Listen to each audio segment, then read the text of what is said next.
பெரும் தூராய் ஒரு புதர் போல் உருவாக்கினாயே. உருவாக்கியதெல்லாம் இந்த புதருக்குள்ள நாங்க பிறந்து ஒரு பக்தி யோகமோ சரணாகதியோ பண்ணி நாங்கள் மோட்சம் அடைய வேண்டும் என்பதற்காகத்தானே படைத்தாய்.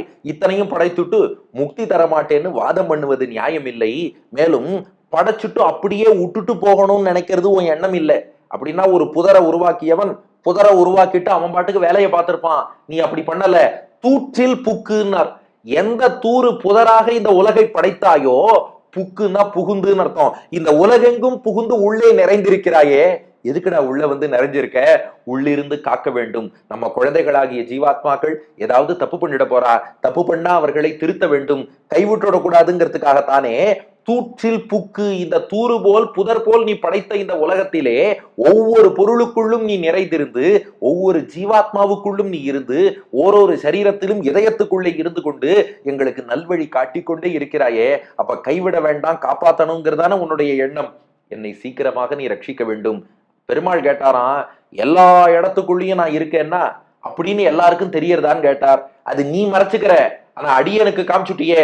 முற்ற கறந்து ஒளித்தாய் என் முதல் தனி வித்தேயோ. பகவானே, நீ எங்கும் நிறைஞ்சிருக்க. ஆனா ஒரு நல்ல தாய் என்ன பண்ணுவாளாம், குழந்தைக்கு ஒரு நல்லது பண்ணா நான் தான் பண்ணேன்னு வெளியில சொல்லிக்க மாட்டா. மறைந்திருந்து பண்ண வேண்டிய நல்லதை பண்ணிட்டு போயிட்டே இருப்பா. இராமடம் ஊட்டுமா போலேன்னு இதை ஆச்சாரியர்கள் சொல்வார்கள். அதாவது ஒரு பையன் அப்பா அம்மாட்ட கோச்சுட்டு வீட்டை விட்டு வெளியில வந்துடுறான். ஒரு சத்திரத்துல போய் தங்கி இருக்கான். அவனுக்கு இரவு வந்தா மல்லிகைப்பூ இட்லியும் மணக்கும் சாம்பாரும் தான் சாப்பிடணும். ஆனா சத்திரத்துல பழைய சாதம் போடுவா, இவனுக்கு பிடிக்காது.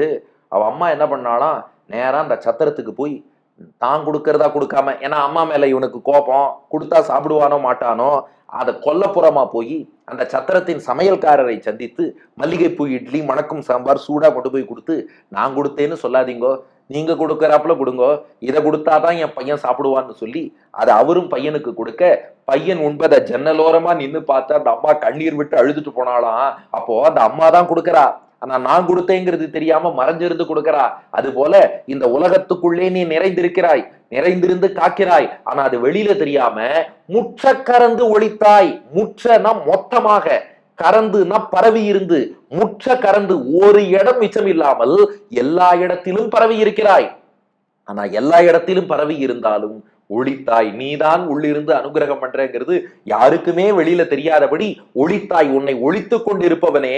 அப்படி மொத்தமா ஒழிச்சுன்னு போயிருந்தா கூட பரவாயில்ல, என் முதல் தனி வித்தேயோ, என் ஒருவனுக்கு மட்டும் நீதாங்கிறத காமிச்சு கொடுத்துட்ட. காமிச்சு கொடுத்துட்டு மோட்சம் கொடுக்க மாட்டேன்னா எப்படி? என்னை இப்படி ரெண்டு கட்டா நிலையில் நீ வைக்கலாமான்னு கேட்கிறார்.